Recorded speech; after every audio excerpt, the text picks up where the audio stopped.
Semoga yang subscribe diberikan rezeki melimpah dari jalan tak terduga. Dan yang like komen dimudahkan jalannya menuju surga di hari akhir nanti.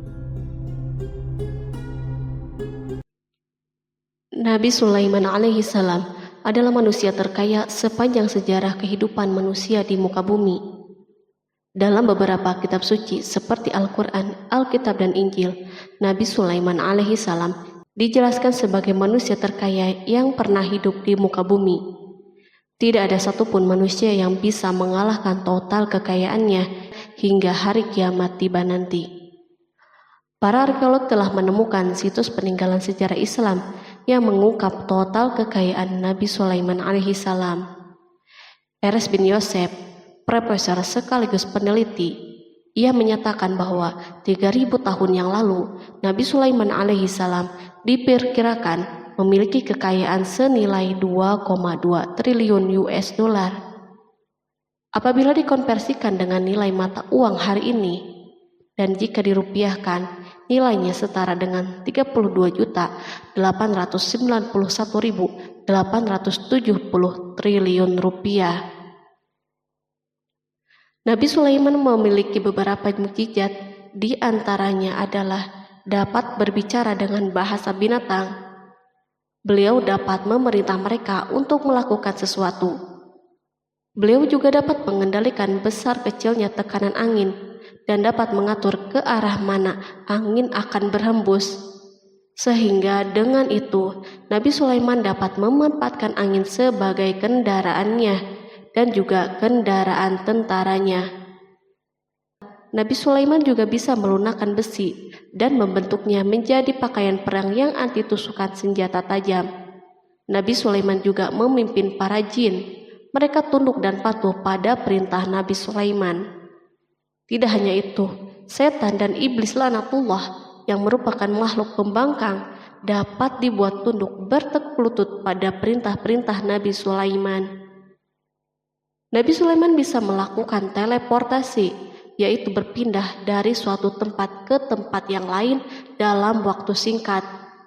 Peristiwa tersebut dibuktikan dengan pemindahan singgasana Ratu Balqis atas perintah Nabi Sulaiman. Nabi Sulaiman juga dikenal sebagai raja yang adil dan bijaksana. Nabi Sulaiman diberkahi kecerdasan yang luar biasa untuk menyatupadukan segenap kekuatan yang Allah berikan kepadanya. Ia mengelola dan membawa kerajaannya menjadi kekuatan raksasa yang tak terkalahkan di masanya dengan segenap kemampuan yang dimilikinya. Tentara Nabi Sulaiman adalah tentara terkuat di bumi tanpa ada yang menandinginya. Pertanyaan dasar yang muncul kali ini adalah dari mana sumber kekayaan dan kekuatan Nabi Sulaiman alaihi salam? Sebelum saya melanjutkan, mohon bantu channel ini untuk terus berkembang dengan cara subscribe dan nyalakan tanda loncengnya. Berikan komentar yang positif dan berikan like serta share video ini. Semoga semua itu menjadi nilai amal jariah karena telah membantu mensiarkan kisah-kisah Islam pada masyarakat Islam dan dunia. Bismillahirrahmanirrahim. Sungguh kami benar-benar telah menganugerahkan ilmu kepada Daud dan Sulaiman. Keduanya berkata, segala puji bagi Allah yang melebihkan kami dari kebanyakan hamba-hambanya yang mukmin. Sulaiman telah mewarisi Daud dan dia berkata, wahai manusia, kami telah diajari untuk memahami bahasa burung dan kami dianugerahi segala sesuatu. Sesungguhnya semua ini benar-benar karunia yang nyata.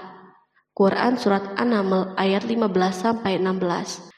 Nabi Sulaiman mewarisi Nabi Daud dalam sisi kenabian dan kekuasaan, bukan mewarisi harta, karena para nabi tidak mewariskan harta.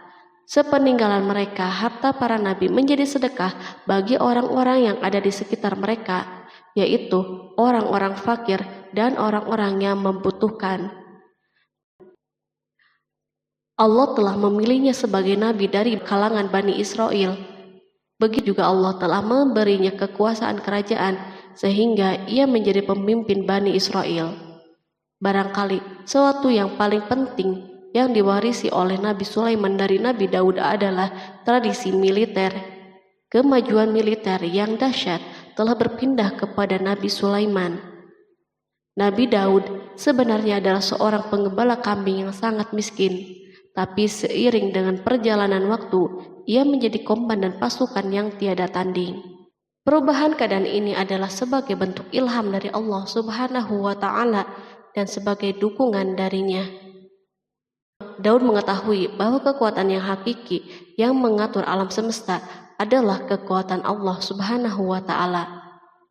Kehadiran Nabi Daud mengubah keadaan pasukan Bani Israel, di mana mereka sebelumnya lari jika berhadapan dengan musuh, maka kini keberadaan mereka mulai diperhitungkan. Di masa hidupnya, Daud mengalami peperangan yang sangat banyak, namun Al-Quran tidak menceritakan secara terperinci akan hal tersebut. Dan kami kuatkan kerajaannya. Quran Surat Shad ayat 20. Ayat tersebut berarti bahwa Daud belum pernah terkalahkan dalam peperangan yang diikutinya. Di samping dukungan yang Allah Subhanahu wa Ta'ala berikan kepada Daud, juga pasukannya dan rakyatnya, di mana mereka adalah orang-orang yang bertauhid dan menyerahkan diri kepada Allah Subhanahu wa Ta'ala. Allah Subhanahu wa Ta'ala mengungkapkan kepada Daud hal-hal yang menjadikan pasukannya memiliki keistimewaan yang dengannya mereka dapat mengalahkan pasukan-pasukan yang lain yang ada di bumi saat itu. Allah Subhanahu wa Ta'ala berfirman, dan kami telah melunakkan besi untuknya. Quran Surat Saba ayat 10. Sebenarnya baju besi yang dibuat untuk orang-orang yang hendak berperang cukup mengganggu gerakan mereka. Kita bisa membayangkan ketika ada dua orang yang berperang, yang satunya dapat bergerak dengan bebas, sementara yang lain tidak leluasa bergerak. Namun dengan kekuasaan Allah, Nabi Daud dapat melunakkan besi dan dapat membuat darinya baju besi yang ringan. Ini adalah kemajuan penting yang Allah berikan kepada Daud dan tentaranya. Kemajuan ini kini dimiliki oleh Nabi Sulaiman. Demikianlah Sulaiman memiliki pasukan yang dahsyat yang melebihi pasukan manapun di bumi saat itu. Bahkan Allah Subhanahu wa Ta'ala menambah karunia-Nya kepada Nabi Sulaiman. Dan Sulaiman telah mewarisi Daud dan dia berkata, "Hai manusia, kami telah diberi pengertian tentang suara burung dan kami diberi segala sesuatu. Sesungguhnya ini benar-benar suatu karunia yang nyata." Quran Surat An-Naml ayat 16. Pada suatu hari, Nabi Sulaiman menengadahkan tangannya dan berdoa kepada Allah Subhanahu wa Ta'ala. Antara hati Nabi dan Allah tidak ada penghalang, tidak ada jarak, tidak ada sekatan waktu, dan tak ada seorang pun dari para nabi yang berdoa kepada Allah kecuali doanya pasti terkabul. Kejernihan hati ketika mencapai puncak tertentu, maka ia akan menggapai apa saja yang diinginkan di jalan Allah Subhanahu wa Ta'ala. Dalam doanya Nabi Sulaiman berkata, "Ya Tuhanku, ampunilah aku dan anugerahkanlah kepadaku kerajaan yang tidak dimiliki oleh seorang pun sesudahku." Quran Surat Shad ayat 35. Sulaiman menginginkan dari Allah Subhanahu wa Ta'ala suatu kerajaan yang belum pernah diperoleh oleh siapapun setelahnya. Allah Subhanahu wa Ta'ala mengabulkan doa hambanya Nabi Sulaiman dan memberinya kerajaan tersebut. Barangkali orang-orang yang hidup di saat ini bertanya-tanya, mengapa Sulaiman meminta kerajaan ini yang belum pernah dimiliki oleh seorang pun setelahnya. Ambisi Sulaiman untuk mendapatkan kekuasaan atau kerajaan adalah ambisi yang ada di dalam seorang nabi, dan tentu ambisi para nabi tidak berkaitan kecuali dengan kebenaran. Ambisi tersebut adalah bertujuan untuk memudahkan penyebaran dakwah di muka bumi. Nabi Sulaiman sama sekali tidak cinta kepada kekuasaan ataupun ingin menunjukkan kesombongan. Namun beliau ingin mendapatkan kekuasaan untuk memerangi kelaliman yang menyebar di muka bumi. Perhatikanlah kata-kata Nabi Sulaiman kepada Balqis ketika beliau berdialog dengannya. Dan ketika Balqis datang, ditanyakanlah kepadanya, "Serupa inikah singgasanamu?" Dia menjawab, "Seakan-akan singgasana ini singgasanaku, kami telah diberi pengetahuan sebelumnya dan kami adalah orang-orang yang berserah diri. Quran Surat An-Naml ayat 42. Demikianlah kata-kata Sulaiman yang bijaksana, kata-kata yang membenarkan permintaannya untuk memiliki kekuasaan dan kekuatan. Sulaiman telah mengerahkan semua kemuliaan dan kekuasaannya dalam rangka menegakkan agama Allah Subhanahu wa Ta'ala dan menyebarkan Islam. Nabi Sulaiman mewarisi kekuasaan, kenabian, hikmah ilmu dari Daud. Orang-orang menyebut Sulaiman Al-Hakim atau Sulaiman yang bijaksana. Kebijaksanaan Nabi Sulaiman tidak terbatas pada keadilannya di tengah-tengah manusia dan kasih sayangnya kepada mereka. Namun kebijaksanaan Sulaiman juga berlaku di kalangan burung dan binatang-binatang lainnya. Nabi Daud juga mengenal bahasa burung, tetapi Sulaiman dapat berbicara dengan bahasa burung. Bahkan ia dapat menjadikannya sebagai pembantunya. Ketika Nabi Daud bertasbih, maka gunung-gunung dan burung-burung serta binatang buas pun ikut bertasbih bersamanya. Bahkan angin pun berhenti untuk mendengar tasbih ini. Sedangkan Nabi Sulaiman, Allah Subhanahu wa Ta'ala memberinya karunia lebih dari itu, di mana binatang-binatang buas tunduk padanya, begitu juga angin dan burung. Allah Subhanahu wa Ta'ala berfirman, dan sesungguhnya kami telah memberi ilmu kepada Daud dan Sulaiman, dan keduanya mengucapkan, segala puji bagi Allah yang melebihkan kami dari kebanyakan hamba-hambanya yang beriman. Dan dia berkata, hai manusia, kami telah diberi pengertian tentang suara burung, dan kami diberi segala sesuatu. Sesungguhnya semua ini benar-benar karunia yang nyata. Quran Surat An-Naml ayat 15-16. Nabi Sulaiman mampu mendengar bisikan semut yang berbicara dengan sesama mereka. Bahkan ia mampu memerintahkan semut tersebut sehingga semut itu taat kepada perintahnya. Pasukan Nabi Sulaiman memiliki kekuatan yang sangat dahsyat di dunia. Belum pernah ada di dunia suatu pasukan yang memiliki kekuatan seperti ini. Kekuatan Nabi Sulaiman berasal dari beberapa kombinasi yang sangat mengagumkan, sehingga karenanya ia tidak dapat tertandingi. Kekuatan itu terdiri dari manusia, jin, dan burung. Kita mengetahui bahwa jin adalah makhluk Allah Subhanahu wa Ta'ala dan manusia tidak mampu untuk melihatnya atau menghadirkannya atau meminta pertolongannya. Sedangkan Sulaiman telah diberi Allah Subhanahu wa Ta'ala kemampuan untuk menundukkan jin. Bahkan ia mampu menjadikan mereka sebagai pekerja-pekerja kasar di kerajaannya saat itu, saat tidak ada peperangan. Ketika ada pasukan lain yang mencoba melawan pasukan ini, maka mustahil mereka akan merasakan kemenangan. Bahkan pasukan Sulaiman juga diperkuat oleh pasukan burung.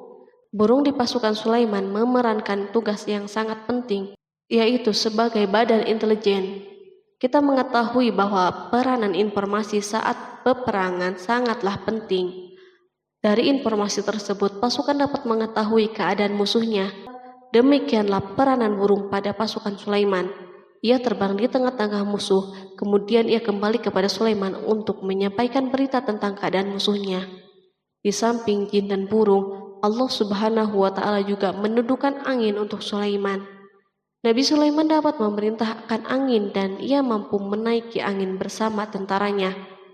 Pasukan Sulaiman juga terdiri dari pasukan udara pada saat di mana tak seorang pun memimpikan untuk terbang di udara. Barangkali mukjizat ini yang Allah Subhanahu wa Ta'ala berikan kepada Sulaiman menjadi sebab kejayaan militernya sehingga pasukannya tidak tertandingi. Allah Subhanahu wa Ta'ala berfirman, dan dihimpunkan kepada Sulaiman tentaranya dari jin, manusia, dan burung, lalu mereka diatur dengan tertib dalam barisan. Quran Surat An-Naml ayat 17. Kemudian kami tundukkan kepada angin yang berhembus dengan baik menurut kemana saja yang dikehendakinya. Dan kami tundukkan pula kepadanya setan-setan, semuanya ahli bangunan dan penyelam, dan setan yang lain yang terikat dalam belenggu. Inilah anugerah kami, maka berikanlah kepada orang lain atau tahanlah untuk dirimu sendiri dengan tiada pertanggungan jawab. dan sesungguhnya dia mempunyai kedudukan yang dekat pada sisi kami dan tempat kembali yang baik. Quran Surat Shad ayat 30-40. Di samping senjata udara yang Allah Subhanahu wa Ta'ala berikan kepada Sulaiman, Allah Subhanahu wa Ta'ala juga memberikan kemampuan yang tak seorang pun dari para nabi mendapatkannya, yaitu kemampuan untuk memerintah setan. Setan adalah salah satu bagian dari jin. Ia adalah kelompok yang celaka dari bangsa jin. Kelompok ini sebenarnya tidak mampu dikuasai oleh manusia. Bahkan jin soleh pun tidak dapat mengatur mereka. Adapun Sulaiman, Allah Subhanahu wa Ta'ala memberinya kekuasaan untuk menundukkan setan dan mempekerjakannya, bahkan mengikatnya dengan rantai serta menghukumnya jika menentang perintahnya. Setan membangun untuk Sulaiman istana dan patung-patung dan alat-alat perang. Bahkan setan-setan itu menyelam di dasar lautan untuk mengeluarkan permata dan yakut untuk Sulaiman. Jika ada di antara setan yang menentang perintahnya, maka Nabi Sulaiman mengikatnya dengan rantai. Ini semua menunjukkan kekayaan Sulaiman dan kekuasaannya, di mana ia mampu mengatur banyak makhluk di dunia.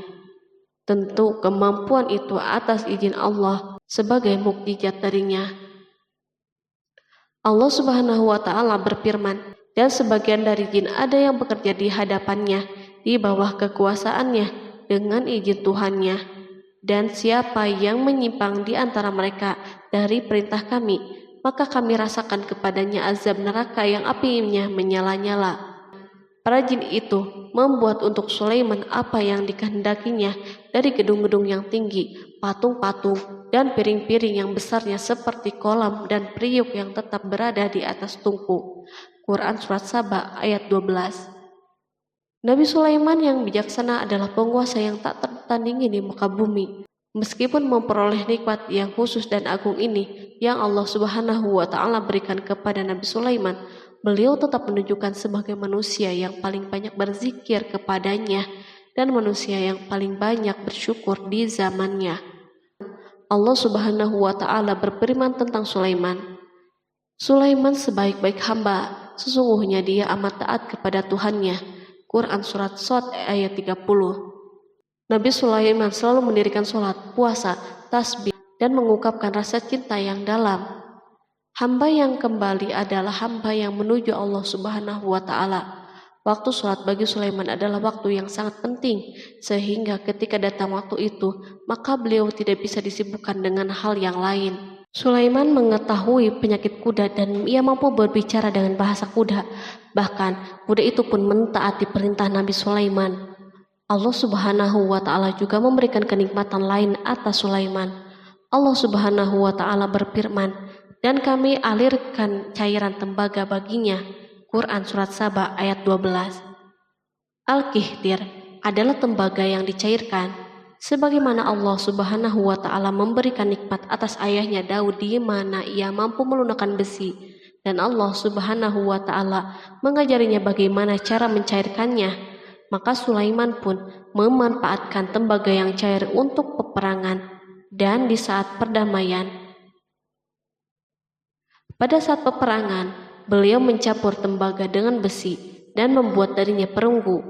Mereka menggunakan senjata-senjata perunggu dalam peperangan seperti pedang, baju besi, dan pisau. Senjata-senjata ini adalah senjata yang paling kuat di saat itu. Sedangkan di saat perdamaian, tembaga digunakan untuk membuat bangunan, patung, dan sebagainya. Meskipun Nabi Sulaiman mendapatkan nikmat yang besar dan karunia yang khusus, Allah Subhanahu wa Ta'ala mengujinya dengan suatu ujian yang akan selalu datang pada seorang hamba. Ketika hamba itu mendapatkan kedudukan yang besar, maka ujiannya pun menjadi besar. Allah Subhanahu wa Ta'ala menguji Sulaiman dengan penyakit. Allah Subhanahu wa Ta'ala berfirman, dan sesungguhnya kami telah menguji Sulaiman dan kami jadikan dia tergeletak di atas kursinya sebagai tubuh yang lemah karena sakit. Kemudian ia bertaubat. Ia berkata, Ya Tuhanku, ampunilah aku, anugerahkanlah kerajaan yang tidak dimiliki oleh seorang pun sesudahku. Sesungguhnya Engkaulah yang Maha Pemberi.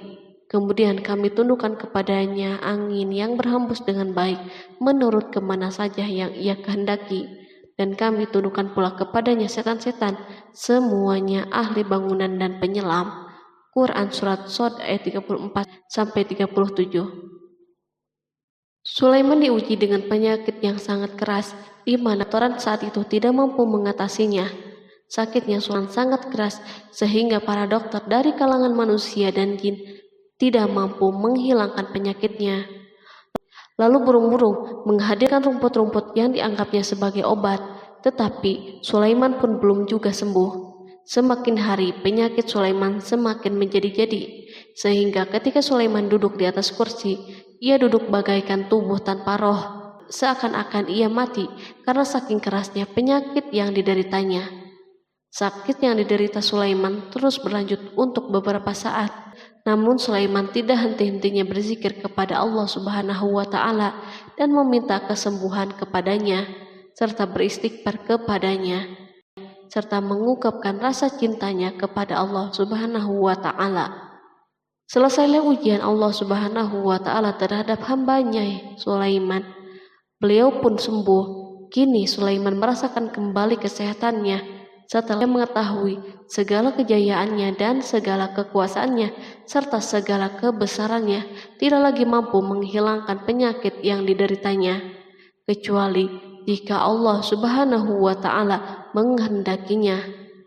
Dan sesungguhnya kami telah menguji Sulaiman dan kami jadikan dia tergeletak di atas kursinya sebagai tubuh yang lemah karena sakit.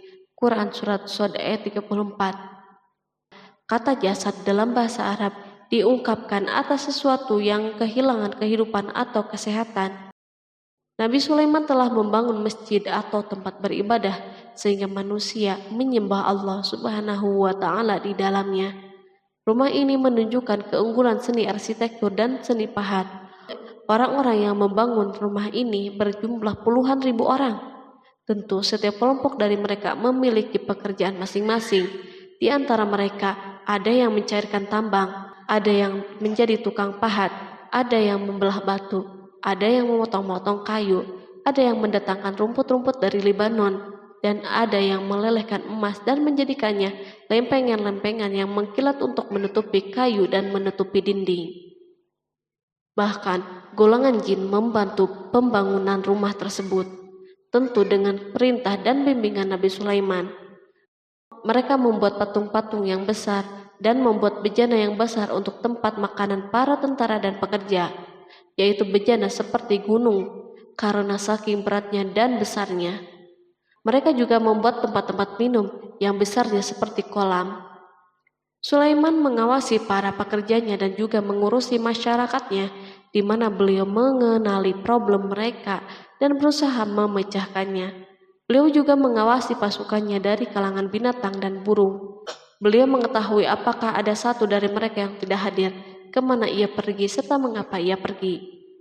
Nabi Sulaiman bukan hanya mengetahui problem tentaranya dari kalangan manusia dan tentaranya dari kalangan burung, namun ia juga menunjukkan kasih sayangnya terhadap semut, di mana beliau mendengar bisikannya dan tidak suka untuk menginjaknya. Pada suatu hari, ia berjalan di depan tentaranya dan tiba-tiba ia mendengar suara semut yang berkata kepada teman-temannya dari kalangan semut. Hingga apabila mereka sampai di lembah semut, berkatalah seekor semut, "Masuklah ke dalam sarang-sarangmu agar kamu tidak terinjak oleh Sulaiman dan tentaranya." Sedangkan mereka tidak menyadari. Maka dia tersenyum karena mendengar perkataan semut itu, dan ia berdoa, "Ya Tuhanku, berilah aku ilham untuk tetap mensyukuri nikmat-Mu yang telah Engkau anugerahkan kepadaku dan kepada kedua orang ibu dan bapakku, dan untuk mengerjakan amal soleh yang Engkau ridhoi, dan masukkanlah aku dengan rahmat-Mu ke dalam golongan hamba-hamba-Mu yang soleh." Quran Surat An-Naml ayat 18-19. Sulaiman mendengarkan pembicaraan semut itu, lalu beliau tersenyum karena mendengar pembicaraannya. Apa yang dibayangkan oleh semut kecil itu? Meskipun Sulaiman mendapatkan kekuasaan dan memiliki tentara yang besar, namun beliau menunjukkan kasih sayang terhadap semut. Beliau mendengar bisikannya dan melihat semut yang ada di depannya. Oleh karena itu, tidak mungkin baginya untuk menginjaknya. Sulaiman bersyukur kepada Allah Subhanahu wa Ta'ala yang telah memberinya nikmat, yaitu nikmat rahmat dan nikmat kasih sayang. Di samping itu, Sulaiman orang yang paling kaya di dunia, di mana istananya terbuat dari kayu-kayu gaharu yang memiliki bau yang harum, dan istananya terbuat dari emas dan terkadang dari kristal. Beliau juga memiliki kursi besar yang dibuat dari emas dan permata. Istana Sulaiman merupakan istana yang paling besar di dunia. Sulaiman menggunakan pakaian dari emas dan permata. Meskipun demikian, Sulaiman tetap menunjukkan sebagai hamba yang berserah diri dan rendah diri kepada Allah Subhanahu wa Ta'ala dan kepada manusia. Nabi Sulaiman yang merendahkan dirinya di hadapan Allah, dan ia selalu sujud kepada Allah sebagaimana ayahnya yang selalu bertasbih kepada Allah. Sulaiman selalu melantunkan lagu-lagu cinta ilahi dan hanya memuji Allah Subhanahu wa Ta'ala. Pada suatu hari, Nabi Sulaiman mengeluarkan perintahnya kepada pasukan untuk bersiap-siap. Sulaiman keluar memeriksa pasukannya satu demi satu. Pasukannya diteliti. Kelompok yang pertama adalah kelompok manusia. Sulaiman memerintahkan kesiapan mereka, lalu Sulaiman mengeluarkan perintah-perintahnya. Kemudian Sulaiman memerintah kelompok jin dan menyampaikan perintah-perintahnya. Beliau memenjarakan jin yang tampak bermalas-malasan saat bekerja. Lalu ia memeriksa binatang dan berkata pada mereka, apakah mereka sudah makan dengan baik dan tidur dengan nyenyak? Apakah ada yang mengadu kepadanya, misal karena penyediaan makanan yang tidak layak? Apakah di sana ada yang sakit dan sebagainya? Ketika Sulaiman merasa puas dengan semuanya, Sulaiman memasuki tenda tempat berkumpulnya burung. Belum lama, Sulaiman memasuki tenda tersebut dan mengamati keadaan di sekitarnya, sehingga ia mengetahui burung yang tidak hadir yaitu hudhud. Dan dia memeriksa burung-burung lalu berkata, mengapa aku lihat hudhud? Quran Surat An-Naml ayat 20. Burung-burung yang lain tampak terdiam sebagai tanda penghormatan dan akan mendengarkan apa yang akan dikatakan pemimpin mereka Sulaiman. Beliau mengarahkan pandangannya kepada semua burung dan tidak menemukan hudhud di antara mereka. Tak seekor burung pun yang mengetahui keberadaannya. Sulaiman mulai menampakkan kemarahannya. Apakah dia termasuk yang tidak hadir? Quran Surat An-Naml ayat 20. Tiba-tiba seekor burung kecil memberanikan diri untuk berkata kepada Sulaiman, wahai Nabi yang mulia, seharusnya hudhud ada bersamaku kemarin untuk melaksanakan tugas penyelidikan. Ia adalah pemimpin misi itu, namun hudhud belum datang. Oleh karena itu, aku tidak pergi bersamanya. Burung itu tampak gemetar ketakutan. Sulaiman mengetahui bahwa hudhud tidak hadir dan tak seorang pun mengetahui kepergiannya. Hudhud pergi tanpa terlebih dahulu meminta izin kepada Sulaiman dan tidak memberitahu di mana keberadaannya.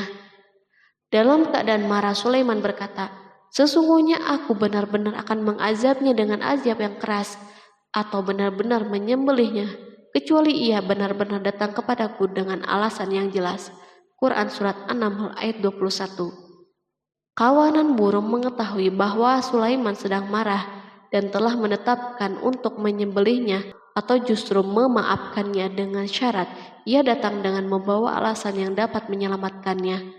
Atau dengan kata lain, hudhud dapat memastikan bahwa ia melaksanakan tugas yang penting. Sulaiman menunjukkan kemarahan yang besar sehingga siapapun akan merasa takut ketika melihat Sulaiman marah. Meskipun beliau terkenal dengan kasih sayangnya, namun kemarahannya karena membela kebenaran. Kemudian beliau dapat melaksanakan ancamannya dengan cara yang mudah. Seekor burung tampak gemetar ketakutan melihat kemarahan Sulaiman. Lalu beliau mengeluarkan tangannya ke burung itu dan memegang-megang kepalanya, sehingga burung itu pun merasa tenang dan rasa takutnya hilang. Sulaiman pergi dari tenda burung itu dan menuju istananya. Sulaiman masih memikirkan keadaan hudhud. Seharusnya hudhud menjadi bagian penting dari badan intelijen. Apakah ia pergi untuk menyingkap sesuatu, atau apakah ia pergi hanya untuk bermain-main? Sulaiman telah memperhatikan dan mengetahui bahwa Hudhud adalah seekor burung yang cerdik dan juga fasih berbicara. Terkadang Sulaiman mendapati Hudhud sedang bermain-main dan menunda pekerjaannya. Sulaiman melihatnya dan Hudhud memahami bahwa ini tidak benar, sebab ia tidak boleh mencampur adukan antara waktu serius dan waktu bermain. Akhirnya, tidak lama setelah kepergiannya, Hudhud tiba di tenda burung. Burung-burung yang lain berkata kepadanya, "Pergilah engkau ke tempat tuan kita Sulaiman. Jika ia mengetahui bahwa engkau telah sampai, maka jiwamu benar-benar terancam." Hudhud terbang dan menemui Sulaiman. Pada waktu itu, Sulaiman sedang berdiri dan telah menetapkan untuk memulai pembicaraan dengan. Pada waktu itu, beliau sedang duduk sambil makan. Hudhud berdiri dan telah menetapkan untuk memulai pembicaraan dengan Sulaiman sebelum beliau bertanya kepadanya kemana ia pergi. Ini sebagai bukti bahwa ia melaksanakan tugas penting. Lalu ia berkata, "Aku telah mengetahui sesuatu yang kamu belum mengetahuinya, dan kubawa kepadamu dari negeri Saba suatu berita penting yang diyakini." Quran Surat An-Naml ayat 22. Aku adalah Hudhud yang miskin, tapi aku mengetahui apa yang tidak engkau ketahui. Dan aku telah datang kepadamu dari kerajaan Saba dengan membawa berita yang sangat penting. Sulaiman tampak terdiam dan menunggu Hudhud menyelesaikan pembicaraannya. Hudhud mengemukakan perkataan yang sering disampaikan Sulaiman kepada manusia dan burung. Sesungguhnya aku menjumpai seorang wanita yang memerintah mereka, dan dia dianugerahi segala sesuatu, serta mempunyai singgasana yang besar. Aku mendapati dia dan kaumnya menyembah matahari selain Allah, dan setan telah menjadikan mereka memandang indah perbuatan mereka, lalu menghalangi mereka dari jalan Allah, sehingga mereka tidak dapat petunjuk, agar mereka tidak menyembah Allah yang mengeluarkan apa yang terpendam di langit dan di bumi, dan yang mengetahui apa yang kamu sembunyikan dan apa yang kamu nyatakan. Allah tidak Tuhan yang berhak disembah kecuali Dia, Tuhan yang mempunyai arsy yang besar. Quran Surat An-Naml ayat 23-26. Hudhud diam sejenak dan Sulaiman merasa bahwa Hudhud menunjukkan kefasihan lisannya dan berbicara dengan baik kepadanya. Hudhud mengemukakan perkataan yang sering disampaikan Sulaiman kepada manusia dan burung. Jelas sekali bahwa Hudhud mengulangi perkataan pemimpin kita Sulaiman sebagai usaha yang terakhir untuk memperoleh kasih sayang Sulaiman dan agar beliau puas dengan penjelasannya itu. Sulaiman berkata sambil menunjukkan senyum manis di wajahnya, "Akan kami lihat apakah kamu benar ataukah kamu termasuk orang-orang yang berdusta." Quran Surat An-Naml ayat 27. Hudhud ingin mengatakan, "Aku tidak bohong, wahai Nabi yang mulia." Namun, diamnya Sulaiman membuatnya takut, sehingga ia pun terdiam. Sulaiman terdiam karena berpikir, lalu memutuskan sesuatu. Setelah itu, beliau mengangkat kepalanya dan meminta secari kertas dan pena. Sulaiman segera menulis surat singkat dan menyerahkannya kepada Hudhud serta memerintahkannya, "Pergilah dengan membawa suratku ini, lalu jatuhkanlah kepada mereka. Kemudian berpalinglah dari mereka, lalu perhatikanlah apa yang mereka bicarakan." Quran Surat An-Naml ayat 28. Al-Quran langsung menyebut keadaan kerajaan Balqis yang saat itu sedang membaca surat tersebut di depan para pembesar kerajaannya dan para menterinya. Berkata ia Balqis, "Hai pembesar-pembesar, sesungguhnya telah dijatuhkan kepadaku sebuah surat yang mulia. Sesungguhnya surat itu dari Sulaiman, dan sesungguhnya isinya dengan menyebut nama Allah yang Maha Pengasih lagi Maha Penyayang, bahwa janganlah kalian berlaku sombong terhadapku, dan datanglah kepadaku sebagai orang-orang yang berserah diri." Quran Surat An-Naml ayat 29-31. Dalam surat Sulaiman itu disebutkan, hendaklah mereka menyerahkan diri dan tunduk kepada perintahnya. Sulaiman memerintahkan agar mereka meninggalkan penyembahan terhadap matahari. Sulaiman tidak mempersoalkan akidah mereka dan tidak memuaskan mereka dengan apapun. Sulaiman hanya memerintahkan bahwa ia berada di atas kebenaran. Bukankah ia didukung kekuatan yang berlandaskan keyakinan yang dimilikinya? Sulaiman hanya memerintahkan mereka agar tunduk dan patuh kepadanya. Ratu Saba menyampaikan surat tersebut di tengah-tengah kaumnya. Berkata dia, Balkis, "Hai putra para pembesar, berilah aku pertimbangan dalam urusanku ini. Aku tidak pernah memutuskan sesuatu persoalan sebelum kamu berada di majelisku." Quran Surat An-Naml ayat 32. Sementara itu, reaksi para pembesar istana adalah menentang surat tersebut. Isi surat itu membangkitkan kecongkakan kaum Saba, di mana mereka merasa lebih kuat. Mereka mengetahui bahwa di sana ada orang yang mencoba menantang mereka dan mengisyaratkan peperangan kepada mereka. Lalu ia meminta kepada mereka untuk memenuhi syarat-syaratnya sebelum terjadinya peperangan dan kekalahan.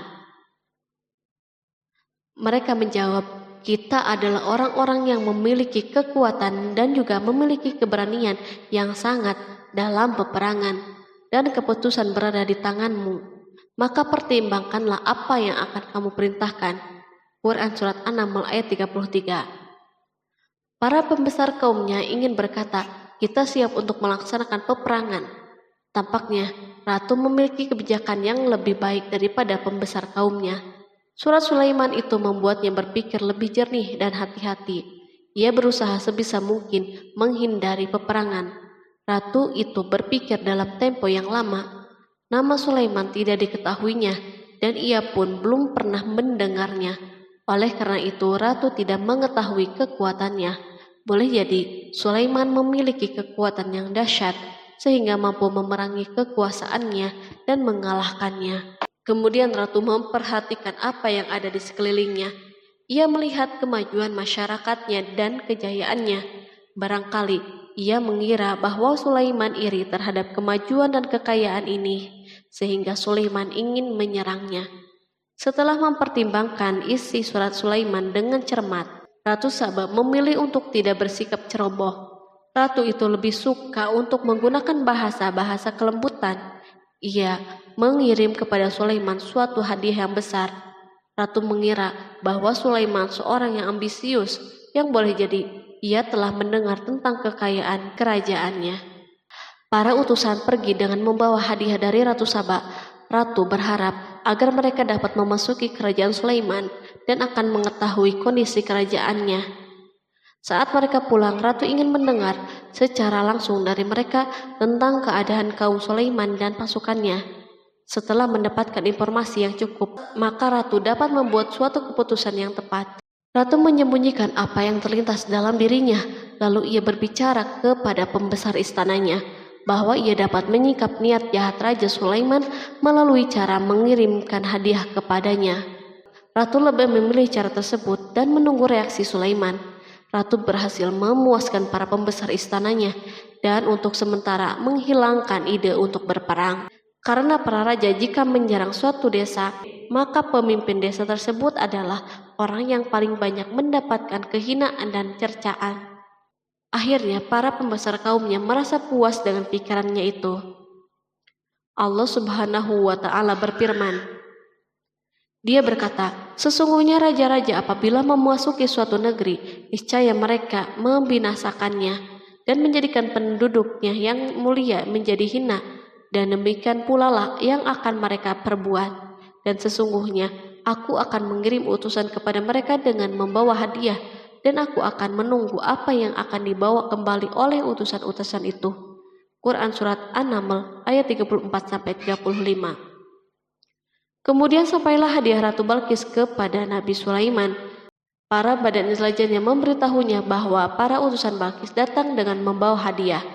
Sulaiman langsung mengetahui bahwa ratu itu sengaja mengirim orang-orangnya untuk mengetahui atau mendapatkan informasi tentang kekuatannya. Lalu setelah itu, ia mengambil keputusan atau sikapnya kepada Sulaiman. Sulaiman segera memanggil semua pasukannya untuk berkumpul. Utusan Balkis segera memasuki istana Sulaiman yang dipenuhi dengan pasukan besar yang bersenjata. Tiba-tiba, utusan Balkis tampak tercengang ketika melihat kekayaan mereka dan harta mereka yang tidak ada apa-apanya dibandingkan dengan kerajaan Sulaiman. Hadiah mereka tampak tidak berarti. Emas yang mereka bawa tampak tidak berarti saat mereka memasuki istana Sulaiman yang terbuat dari kayu-kayu pohon gaharu yang mengeluarkan bau yang harum serta dihiasi dengan emas. Para utusan Balkis berdiri bersama Sulaiman dan menyaksikan bagaimana Sulaiman mengendalikan pasukannya. Kemudian mereka mulai berpikir tentang kekuatan dan kualitas pasukan Sulaiman. Betapa kagetnya mereka ketika melihat di tengah-tengah pasukan itu terdapat singa, burung, dan tentara dari kalangan manusia yang mampu terbang. Mereka pun sadar bahwa mereka dihadapkan pada pasukan yang tiada taranya. Selesailah demonstrasi pasukan Sulaiman.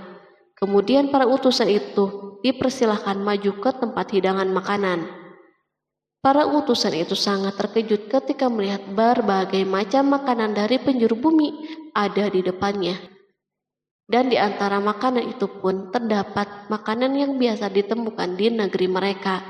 Tetapi mereka melihat bahwa makanan itu memiliki rasa yang istimewa.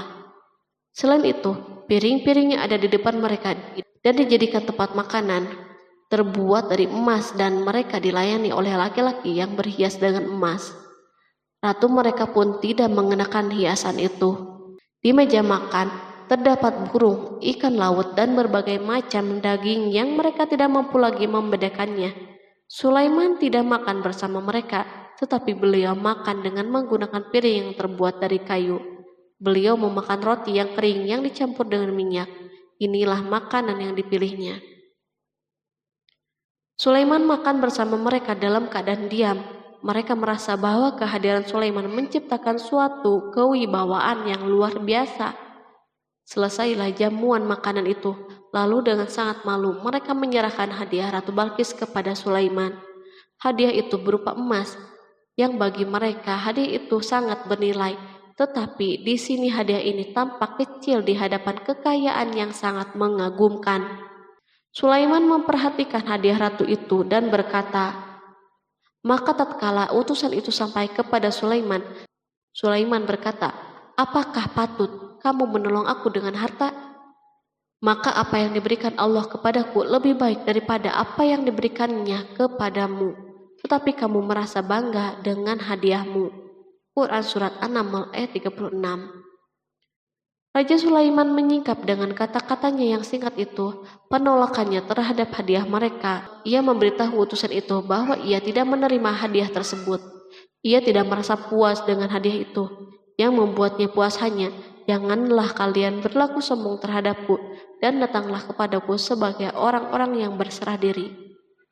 Lalu Sulaiman kembali berkata dengan pelan, kembalilah kepada mereka. Sesungguhnya kami akan mendatangi mereka dengan bala tentara yang mereka tidak kuasa melawannya. Dan pasti kami akan mengusir mereka dari negeri itu Saba dengan terhina dan mereka menjadi tawanan-tawanan yang hina. Quran Surat An-Naml ayat 37. Sulaiman meninggalkan para utusan ratu itu setelah terlebih dahulu mengancam mereka. Para utusan itu mengharap agar Sulaiman mau menunggu kunjungan dari Ratu Balkis yang akan membawa misi perdamaian. Akhirnya sampailah para utusan Balkis ke negeri Saba. Mereka segera menuju istana ratu. Mereka memberitahu bahwa negeri mereka ada di ujung tanduk. Mereka menceritakan kepada ratu kekuatan Sulaiman dan tidak mungkin bagi mereka mampu melawannya. Mereka meyakinkan Balkis bahwa ia harus mengunjunginya dan melihat sendiri. Kemudian ratu menyiapkan dirinya untuk pergi menuju kerajaan Sulaiman. Sulaiman duduk di kursi kerajaan di tengah-tengah para pembesarnya dan para menterinya, serta para komandan pasukan. Sulaiman mengetahui bahwa Balkis menuju tempatnya. Balkis dikelilingi rasa takut. Sulaiman berpikir sejenak tentang bagaimana matahari disembah. Ia memikirkan bagaimana informasi yang diterima badan intelijennya tentang kemajuan kerajaan Balkis dalam bidang kesenian dan ilmu pengetahuan. Sulaiman bertanya kepada dirinya sendiri, apakah kemajuan menjadi penghalang untuk mengetahui kebenaran? Apakah ratu itu gembira dengan kekuatan yang dicapainya? Dan ia membayangkan bahwa kekuatan adalah segalanya. Dengan kemajuan yang dimilikinya, Sulaiman ingin membuat kejutan agar ratu mengetahui bahwa Islam yang diyakini oleh Sulaiman adalah satu-satunya yang mampu mendatangkan kemajuan dan kekuatan yang hakiki. sehingga ia dapat membandingkan antara keyakinannya dalam menyembah matahari beserta kemajuan yang dicapainya dan keyakinan Sulaiman juga beserta kemajuan yang diraihnya. Para intelijen Sulaiman telah memberitahunya bahwa hal yang sangat disegani dan dikagumi oleh kaum Balkis adalah singgasana Ratu Balkis. Singgasana itu terbuat dari emas dan batu mulia. Singgasana tersebut dijaga oleh para penjaga yang sangat disiplin, di mana mereka tidak pernah lalai sedikit pun. Oleh karena itu, sangat tepat bila Sulaiman menghadirkan singgasananya di sini, di kerajaannya, sehingga ketika ratu tiba, maka ia dapat duduk di atasnya. Sulaiman ingin membuat kejutan kepadanya dan menunjukkan bahwa kemampuannya tersebut yang berlandaskan pada keislamannya. Sulaiman melakukan yang demikian itu dengan harapan agar si ratu tunduk kepadanya. Ide ini terlintas dalam diri Sulaiman, lalu ia mengangkat kepalanya dan menoleh kepada anak buahnya. Berkatalah Sulaiman, "Hai para pembesar, siapakah di antara kamu sekalian yang sanggup membawa singgasananya kepadaku sebelum mereka datang kepadaku sebagai orang-orang yang berserah diri?" Quran Surat An-Naml ayat 38. Perhatikanlah ungkapan pikiran Nabi Sulaiman tersebut. Semua pemikirannya berkisar tentang keislaman para penyembah matahari, tentang bagaimana beliau dapat memberikan petunjuk kepada mereka di jalan Allah. Yang pertama menjawab pertanyaan Sulaiman itu adalah Ifrit dari kalangan jin, yang Allah Subhanahu wa Ta'ala telah menundukkan mereka kepada Sulaiman. Berkatalah Ifrit yang cerdik dari golongan jin, "Aku akan datang kepadamu dengan membawa singgasana itu sebelum kamu berdiri dari tempat dudukmu. Sesungguhnya aku benar-benar kuat untuk membawanya lagi dapat dipercaya." Quran Surat An-Naml ayat 39. Sulaiman berdiri dari tempat duduknya setelah 1 atau 2 jam. Namun jin itu berjanji kepadanya untuk menghadirkan singgasana Balkis sebelum itu.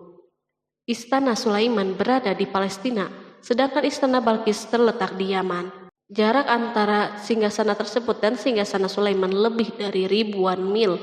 Barangkali pesawat yang cepat sekalipun yang kita kenal hari ini tidak akan mampu membawa dan mendatangkan istana itu dalam waktu 1 jam. Tetapi masalahnya di sini berhubung dengan kekuatan jin yang misterius. Sulaiman tidak mengomentari sedikit pun terhadap apa yang dikatakan oleh Ifrit dari kalangan jin.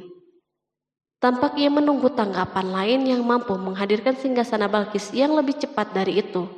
Sulaiman menoleh kepada seorang yang di sana yang duduk di atas naungan. Berkatalah seseorang yang mempunyai ilmu dari Alkitab, "Aku akan membawa singgasana itu kepadamu sebelum matamu berkedip." Maka tatkala Sulaiman melihat singgasana itu terletak di hadapannya, ia pun berkata, "Ini termasuk karunia Tuhanku untuk menguji aku, apakah aku bersyukur atau mengingkari akan nikmatnya. Dan barang siapa yang bersyukur, maka sesungguhnya dia bersyukur untuk kebaikan dirinya sendiri. Dan barang siapa yang ingkar, maka sesungguhnya Tuhanku maha kaya lagi maha mulia." Quran Surat An-Naml ayat 40. Belum lama, seorang yang mempunyai ilmu dari Alkitab menyatakan kalimatnya, sehingga singgasana itu berada di depan Sulaiman. Ia mampu menghadirkan singgasana itu lebih cepat dari kedipan mata, ketika mata itu tertutup dan terbuka. Al-Quranul Karim tidak menyikap kepribadian seorang yang menghadirkan singgasana itu. Al-Quran hanya menggarisbawahi bahwa orang itu mempunyai ilmu dari Alkitab. Al-Quran tidak menjelaskan kepada kita apakah ia seorang malaikat ataukah manusia ataukah jin. Perhatikanlah tindakan Sulaiman setelah adanya mukjizat ini. Beliau tidak merasa kagum terhadap kemampuannya yang luar biasa. Beliau tidak tercengang dengan kekuatannya.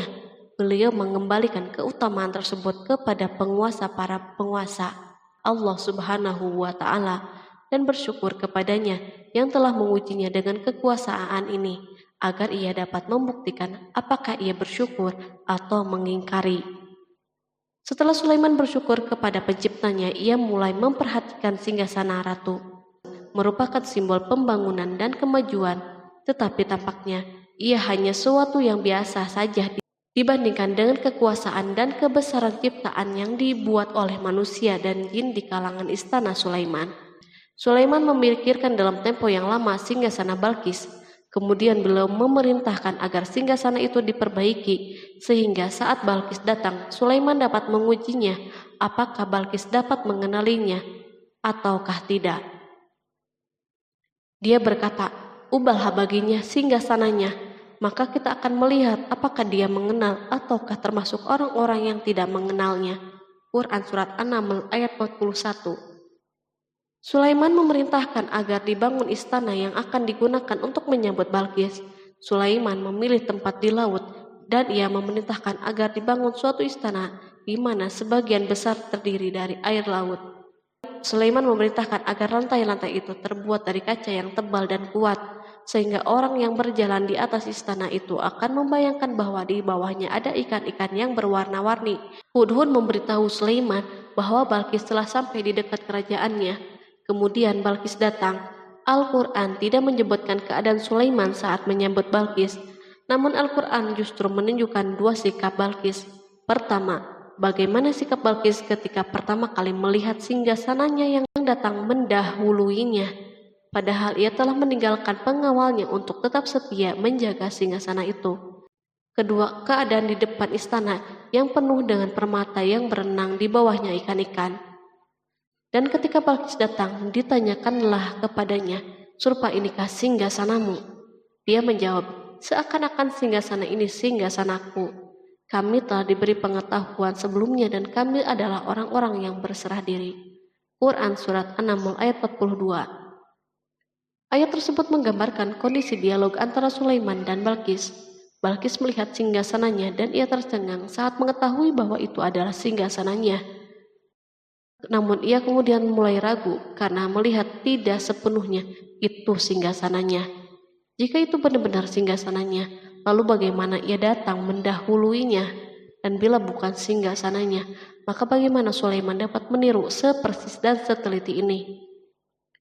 Sulaiman berkata saat melihat Balkis mengamati singgasananya, "Apakah ini singgasanamu?" Setelah mengalami kebingungan sesaat, Balkis menjawab, "Sepertinya benar." Sulaiman berkata, "Kami telah diberi ilmu sebelumnya dan kami sebagai orang-orang yang muslim." Melalui pernyataan itu, Sulaiman ingin mengisyaratkan kepada Balkis agar ia membandingkan antara keyakinannya beserta ilmu yang dicapainya dan keyakinan Sulaiman yang muslim beserta pengetahuan yang diraihnya. Penyembahan terhadap matahari dan pencapaian ilmu yang dicapai oleh Balkis tampak tidak ada apa-apanya dibandingkan dengan ilmu Sulaiman dan keislamannya. Sulaiman telah mendahulinya dalam bidang ilmu karena keislamannya. Karena itu sangat mudah baginya untuk mengungguli Balkis dalam ilmu-ilmu yang lain. Demikianlah yang diisyaratkan pernyataan Sulaiman kepada Balkis. Ratu Saba itu mengetahui bahwa ini adalah singgasananya, di mana singgasana itu datang lebih dahulu daripada dirinya. Beberapa bagian darinya telah diubah saat Balkis masih berjalan menuju tempat Sulaiman. Ia berpikir kemampuan apa yang dimiliki oleh Nabi Sulaiman. Balkis tercengang melihat apa yang disaksikannya yang merupakan buah dari keimanan Sulaiman dan hubungannya dengan Allah Subhanahu wa Ta'ala. Sebagaimana Balkis tercengang ketika melihat kemajuan dalam bidang pembangunan seni dan ilmu, maka ia lebih kagum lagi saat melihat hubungan yang kuat antara keislaman Sulaiman dan ilmu serta kemajuannya. Dan apa yang disembahnya selama ini selain Allah mencegahnya untuk melahirkan keislamannya, karena sesungguhnya dia terdahulu termasuk orang-orang yang kafir. Bergoncanglah dalam benak Balkis ribuan hal. Ia melihat keyakinan kaumnya runtuh di hadapan Sulaiman. Ia menyadari matahari yang disembahnya merupakan ciptaan Allah Subhanahu wa Ta'ala, di mana dia menggerakkannya untuk hamba-hambanya. Lalu terbitlah matahari kebenaran pada dirinya. Hatinya diterangi oleh cahaya baru yang tidak akan tenggelam seperti tenggelamnya matahari. Masa keislamannya hanya menunggu waktu. Balkis memilih waktu yang tepat untuk mengumumkan keislamannya. Allah Subhanahu wa Ta'ala berfirman, dikatakan kepadanya, "Masuklah ke dalam istana." Maka tatkala dia melihat lantai istana itu, dikiranya kolam air yang besar dan disikapnya kedua betisnya. Berkatalah Sulaiman, Sesungguhnya ia adalah istana yang licin yang terbuat dari kaca. Berkatalah Balqis, "Ya Tuhanku, sesungguhnya aku telah berbuat zalim terhadap diriku, dan aku berserah diri bersama Sulaiman kepada Allah, Tuhan semesta alam." Quran Surat 6 ayat 44. Dikatakan kepada Balqis, masuklah ke dalam istana. Ketika ia masuk, maka ia tidak menyaksikan adanya kaca, tetapi ia melihat air, sehingga ia mengira akan bersinggungan dengan air laut. Lalu ia menyingkap sedikit bajunya agar bajunya tidak basah. Sulaiman mengingatkannya tanpa melihat agar tidak khawatir terhadap pakaiannya, karena pakaiannya tidak akan basah sebab di sana tidak ada air. Ia sekedar kaca yang halus yang saking halusnya hingga tidak tampak. Pada kesempatan itulah Balqis mengumumkan keislamannya. Ia mengakui kelaliman dirinya dan ia menyatakan penyerahan diri kepada Sulaiman dan kepada Allah Subhanahu wa Ta'ala. Lalu kaumnya pun mengikutinya dan mereka memeluk Islam. Balqis menyadari ia berhadapan dengan penguasa yang terbesar di bumi dan salah satu nabi yang mulia. Untuk pertama kalinya wajah Sulaiman dihiasi dengan senyuman yang menunjukkan kepuasannya sejak Balqis mengunjunginya. Demikianlah Sulaiman mewujudkan kejayaannya yang hakiki dan menyebarkan cahaya Islam di muka bumi. Al-Quran tidak menyebutkan kisah Balqis setelah keislamannya. Para ahli tafsir mengatakan bahwa ia menikah dengan Sulaiman. Selain itu, ada yang mengatakan bahwa ia menikah dengan salah satu orang dekat Sulaiman. Ada juga yang mengatakan bahwa sebagian Raja Habasyah adalah keturunan dari buah perkawinan ini. Sulaiman hidup di tengah-tengah kejayaan dan kemuliaan di muka bumi. Kemudian Allah Subhanahu wa Ta'ala menetapkan kematian baginya. Sebagaimana kehidupan Sulaiman yang berada di puncak kemuliaan dan kejayaan yang penuh dengan keajaiban yang luar biasa, maka kematiannya pun merupakan tanda-tanda kebesaran Allah Subhanahu wa Ta'ala yang penuh dengan keajaiban. Demikianlah bahwa kematiannya sesuai dengan kehidupannya, sesuai dengan kejayaannya. Allah Subhanahu wa Ta'ala berfirman tentang kematian Sulaiman.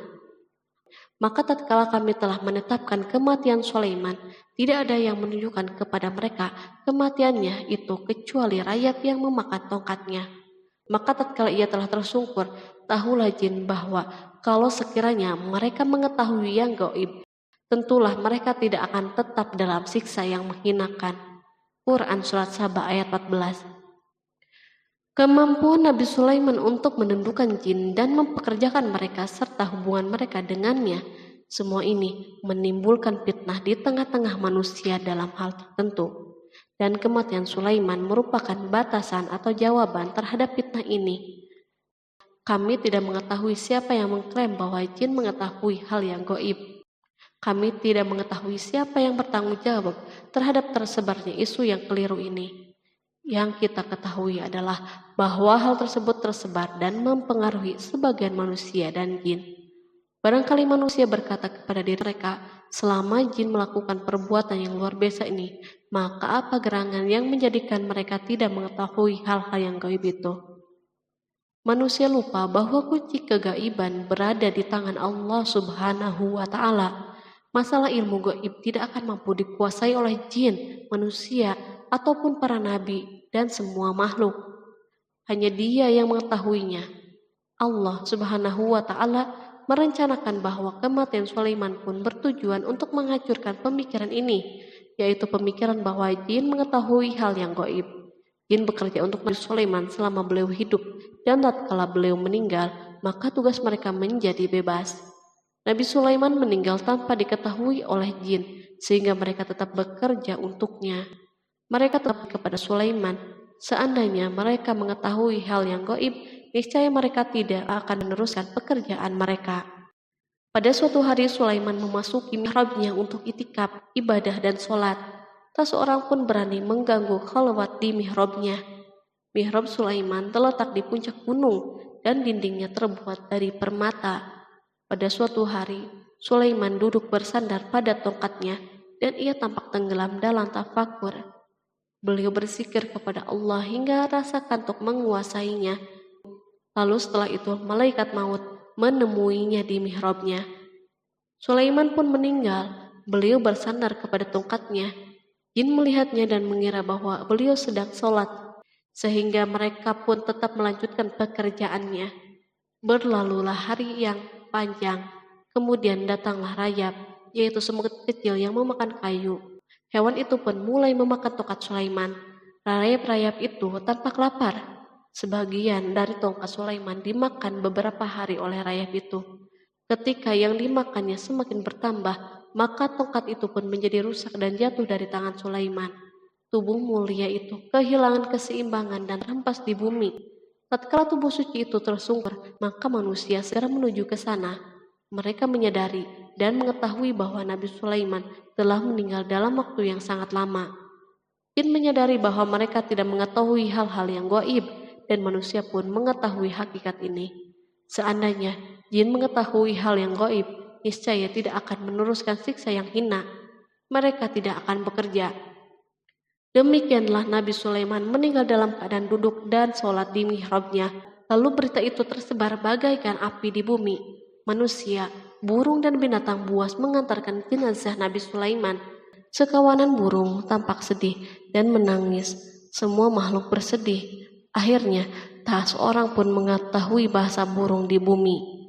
Meninggallah seorang yang memahami pembicaraan burung. Burung-burung itu berkata, "Betapa beratnya kehidupan di tengah-tengah orang yang tidak mengetahui pembicaraan kita." Terdapat sejumlah versi perihal riwayat tentang kisah wafat Nabi Sulaiman alaihi salam. Salah satunya hadis yang diriwayatkan oleh Al-Hafiz Ibnu Asakir dalam tafsir Ibnu Katsir. Hadis ini disebut mendekati kebenaran kisah wafatnya Nabi Sulaiman. Seperti yang dikutip dari buku Kisah Para Nabi oleh Imam Ibnu Katsir. Menurutnya, Nabi Sulaiman alaihissalam meninggal dalam keadaan berdiri. Berdirinya beliau ini adalah sedang melakukan sholat dan bersandar pada tongkatnya. Diketahui Nabi Sulaiman dikenal terbiasa menyendiri di dalam Masjid Baitul Maqdis.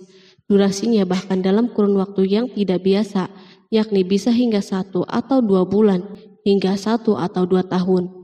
Untuk sajian makanan dan minumannya selalu dibawakan oleh para setan yang masih tergabung dalam salah satu jenis jin. Hingga suatu ketika mereka membawakan makanan dan minuman seperti biasa, namun tidak mengetahui bahwa Nabi Sulaiman telah wafat. Pada hari wafatnya, Nabi Sulaiman mendatangi sebuah pohon yang tumbuh di Baitul Maqdis. Atas izin Allah, Nabi Sulaiman pun berbincang dengan pohon tersebut dan menanyakan nama serta fungsi dari dirinya. Pohon ini bernama Kharubah. Nabi Sulaiman pun bertanya padanya, "Apakah kegunaanmu?" Pohon Kharubah ini pun menjawab, "Aku tumbuh untuk meruntuhkan masjid ini." Lalu Nabi Sulaiman pun berkata, "Allah tidak mungkin meruntuhkan masjid ini selama aku masih hidup. Itu artinya kamu tumbuh untuk mengabarkan kematianku." Lalu Nabi Sulaiman pun mencabut pohon tersebut dan menanamnya di dinding miliknya. Setelah itu, Nabi Sulaiman masuk ke dalam mihrab dan melakukan sholat dengan bersandar pada tongkatnya. Sejumlah sumber juga mengatakan tongkat tersebut berasal dari pohon Kharubah yang sempat dicabutnya sebelumnya. Kemudian Nabi Sulaiman pun menemui ajalnya hingga tidak diketahui oleh setan yang bekerja untuknya sekalipun. Kisah ini diceritakan dalam firman Allah melalui surat Saba ayat 14. Kalangan jin dan setan pun mulai mengetahui kabar kematian Nabi Sulaiman setelah rayap memakan tongkat sebagai penopangnya hingga rapuh. Nabi Sulaiman meninggal berdiri dan bersandar pada tongkatnya. Matanya dalam keadaan terbuka dan fisiknya tidak berubah bentuk. Bahkan tidak ada bau yang muncul dari jenazah tersebut. Ternyata peristiwa wafat ini merupakan jawaban dari doa Nabi Sulaiman alaihissalam sendiri. Ia pernah memohon pada Allah Subhanahu wa Ta'ala agar kematiannya dapat dijadikan pembelajaran bagi umat manusia, bahwa para jin sekalipun tidak mengetahui hal yang gaib. Bahkan mereka pun tidak mengetahui kapan mereka akan menemui ajal dan mendapatkan rezeki. Untuk itu, kisah Nabi Sulaiman yang meninggal dalam keadaan berdiri ini diharapkan menjadi pesan agar manusia tidak menjadikan setan, iblis, atau bangsa jin sebagai tempat menyembah atau teman mereka. Wallahu a'lam bishawab.